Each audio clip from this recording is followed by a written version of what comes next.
Assalamualaikum warahmatullahi wabarakatuh. Salam sejahtera bagi kita semua. Salam Om Swastiastu, Namo Buddhaya, salam kebajikan. Pertama-tama mari kita panjatkan puji dan syukur pada Allah SWT karena berkat limpahan rahmatnya kita semua diberi kesehatan hingga saat ini.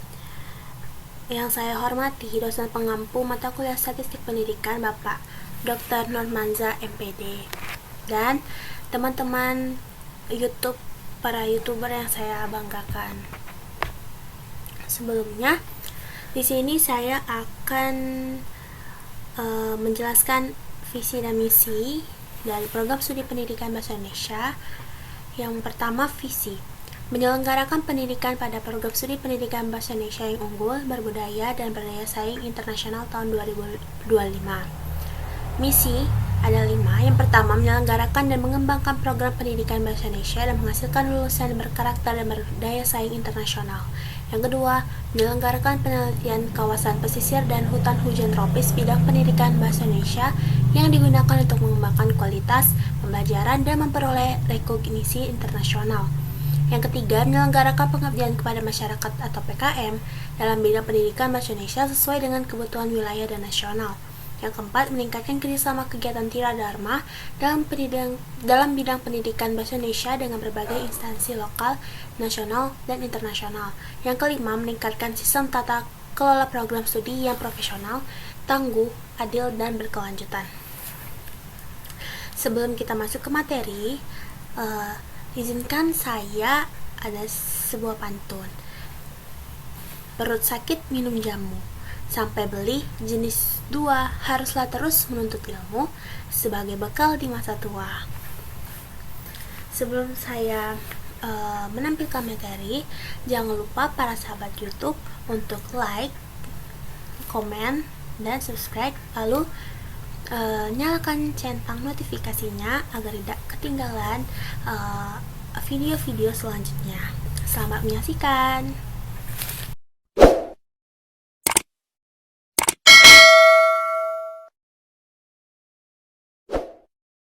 Apa sih uji validitas? Uji validitas adalah ketepatan suatu alat ukur dalam melakukan fungsi ukurnya, yaitu menurut Supardi 2015 halaman 98.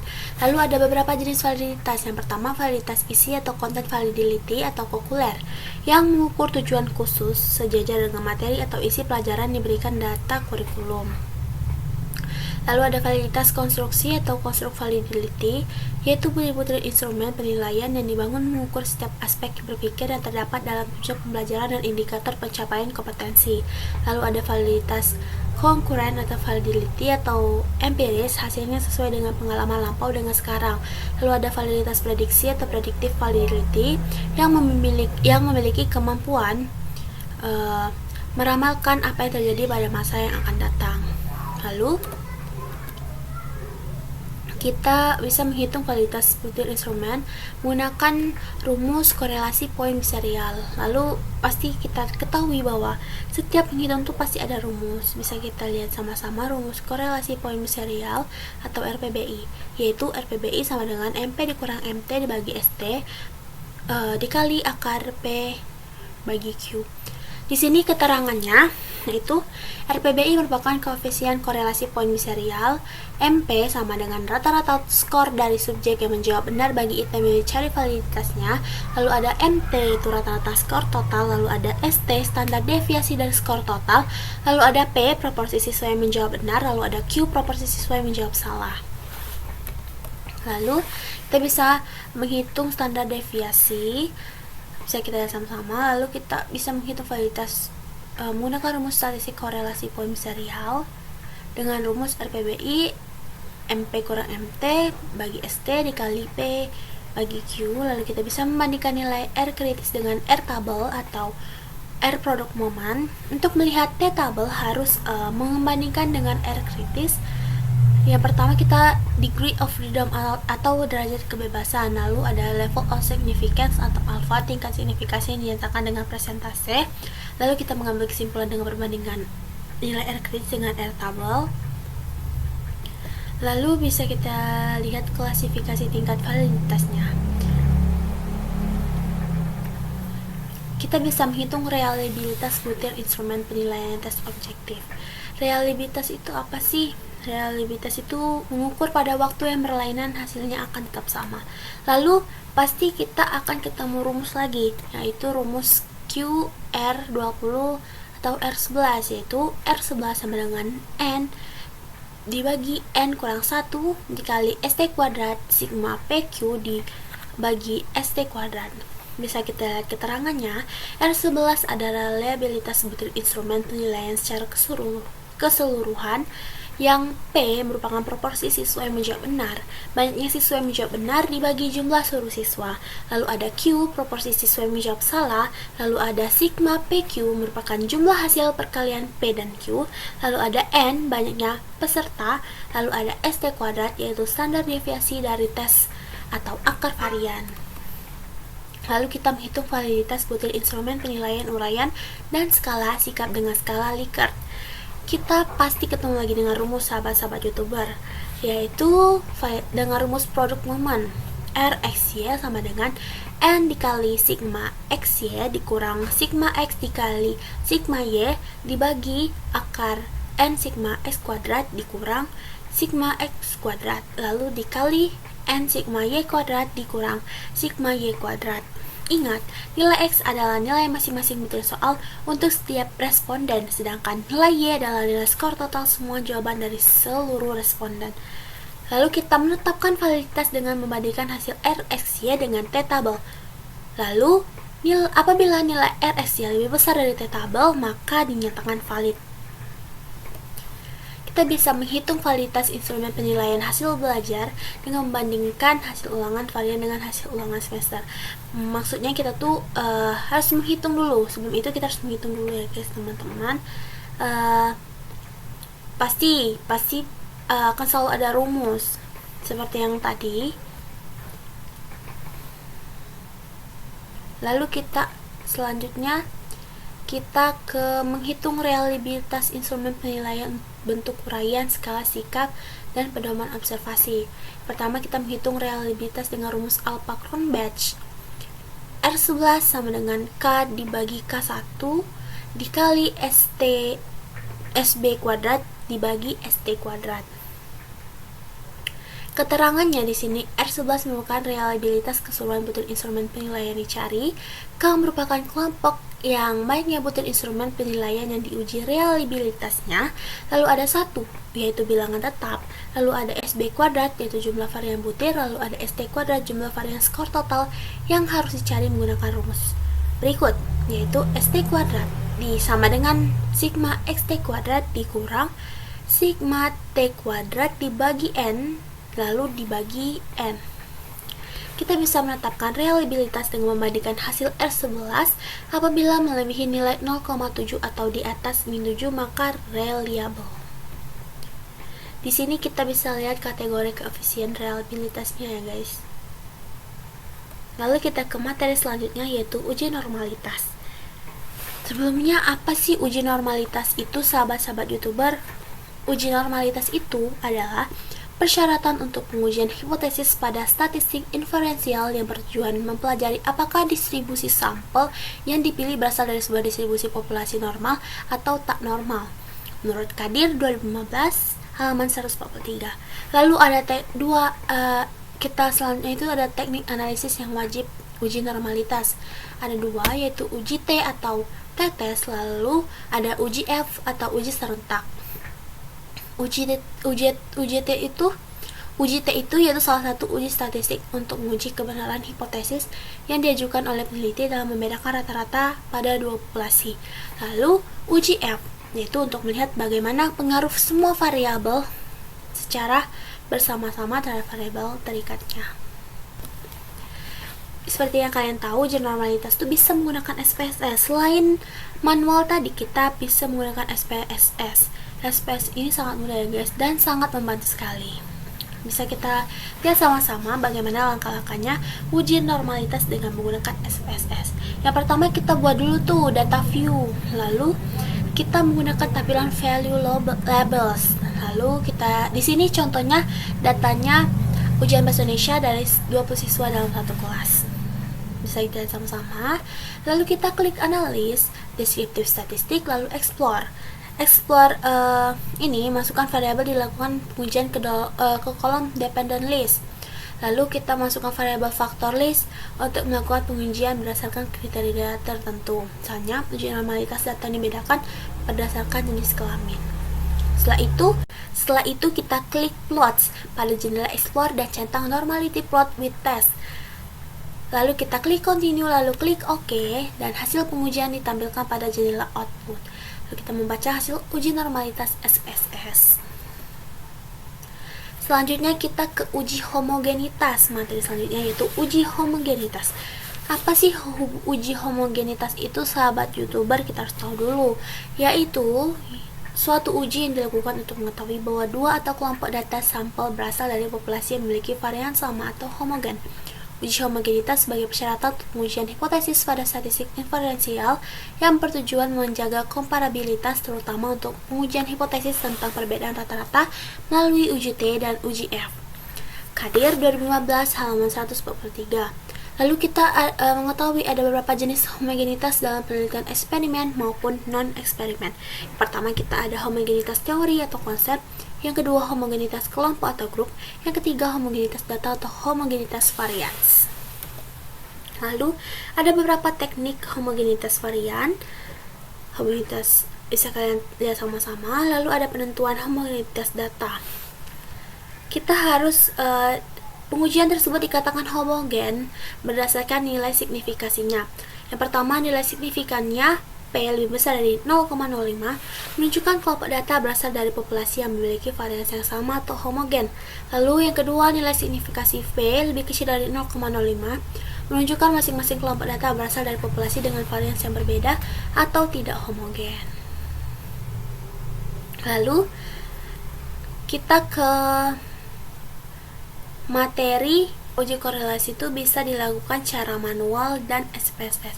Sebelumnya, apa sih korelasi tersebut? Korelasi memiliki arti hubungan timbal balik atau sebab akibat. Sedangkan dalam statistika, uji korelasi itu sendiri merupakan teknik analisis yang digunakan untuk mengetahui ada tidaknya hubungan antar dua variabel yang diuji. Ukuran keeratan dalam uji korelasi ini biasanya disebut dengan koefisien korelasi atau RHO. Nilai RHO berkisar dari min 1 sampai dengan 1. Jika nilai RHO mendekati min 1 atau 1, maka kedua variabel tersebut memiliki korelasi yang kuat. Sebaliknya, jika nilai RHO mendekati 0, maka kedua variabel cenderung memiliki korelasi yang lemah atau bahkan tidak memiliki korelasi. Dalam pengujian korelasi, kita dapat melihat arah hubungan antar dua variabel tersebut.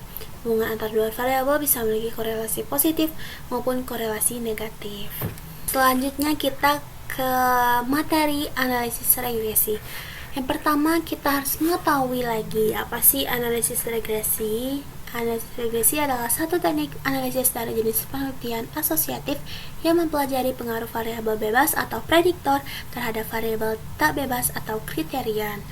Menurut Kadir 2015 halaman 175. Persyaratan analisis regresi, kita bisa lihat yang pertama terdapat logika atau konseptual yang kuat yang menghubungkan antara variabel bebas, prediktor, dan variabel tak bebas, kriterion. Variabel prediktor mendahului kriterion dari segi urutan waktu. Contoh pemberian remunerasi kejadiannya mendahului pengukuran kinerja pegawai. Lalu memiliki arah pengaruh atau direct effect, yaitu dari prediktor ke kriterion dengan simbol anak panah berkepala satu, misalnya prediktor X dan kriterion Y, maka arah pengaruh ditulis dengan X, seperti kita lihat sama-sama di PowerPoint, X tanda panah, Y atau pengaruh X terhadap Y, tidak sebaliknya. Hal ini berbeda dengan analisis korelasi di mana hubungan X dan Y serta Y dan X bermakna sama, jadi berkorelasi dengan Y memiliki makna yang sama dengan Y berkorelasi X. Lalu terdapat kontrol secara statistik sehingga pengaruh prediktor lain dalam model terhadap kriterion di luar prediktor yang dipelajari dapat dikontrol dengan pengaruhnya. Misalnya dalam analisis regresi ganda Y atas X1 dan X2, maka pengaruh X1 terhadap Y adalah korelasi unik X1 terhadap Y setelah mengontrol korelasi X2, begitu pula pengaruh X2 terhadap Y adalah korelasi unik X2 terhadap Y setelah mengontrol korelasi X1.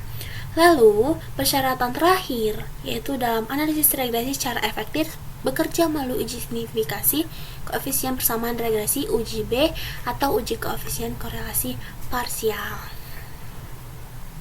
Lalu kita mengetahui ada beberapa jenis analisis regresi, yaitu ada 3. Yang pertama, analisis regresi sederhana, yaitu model regresi A, Y sama dengan A tambah B, X tambah E populasi.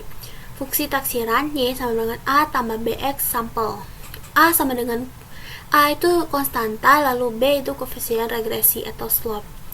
Yang kedua, analisis regresi atau anorek ganda 2 prediktor. Model regresi Y sama dengan B 0 ditambah B1 dikali X1 ditambah B2 kali X2 tambah populasi. Fungsi taksiran Y sama dengan B 0 tambah B1 kali X1 tambah B2 kali X2 sama dengan sampel. Lalu yang ketiga ada jenis analisis regresi ganda 3 prediktor. Lalu bisa kita lihat sama-sama ya guys. Tadi itu merupakan jenis analisis regresi. Lalu materi selanjutnya yaitu uji perbedaan dua parameter rata-rata. Uji perbedaan dua parameter rata-rata yaitu salah satu teknik yang digunakan dalam penelitian kooperatif atau eksperimen dengan pengujian hipotesis mempelajari perbedaan rata-rata variabel kriterium dari dua kelompok yang sudah diklasifikasikan. Menurut Kadir 2015 halaman 295. Ada beberapa jenis lagi nih untuk uji perbedaan dua parameter rata-rata. Yang ada 3. Yang pertama, uji perbedaan dua parameter rata-rata sampel tak bebas. Lalu ada uji perbedaan dua parameter rata-rata sampel tak bebas. Yang pertama bebas, yang kedua tak bebas, dan yang terakhir itu uji perbedaan dua parameter rata-rata sampel tak homogen atau heterogen. Di sini kita bisa lihat ada uji perbedaan dua parameter sampel bebas. Kita keberadaannya itu tidak saling memengaruhi atau dua sampel yang tidak saling berkorelasi. Contohnya ada di sini judulnya, salah satu contoh judulnya yaitu pengaruh metode pembelajaran inquiry terhadap kemampuan menulis teks deskripsi siswa kelas 8 SMP Negeri 2 Bengkulu. Lalu pengaruh perbandingan metode inquiry dan metode drill terhadap kemampuan menulis teks deskripsi siswa SMP Negeri 2 Kota Bengkulu. Kita bisa menggunakan metode lain atau judul metode lain. Ini merupakan salah satu contohnya saja. Lalu kita membuat latar belakang, rumusan masalah, tujuan penelitian. Lalu di bab 2 atau kerangka teoritisnya kita memasukkan teori variabel X1, X2 dan Y, lalu penelitian relevan, lalu kerangka berpikir, lalu hipotesis penelitian.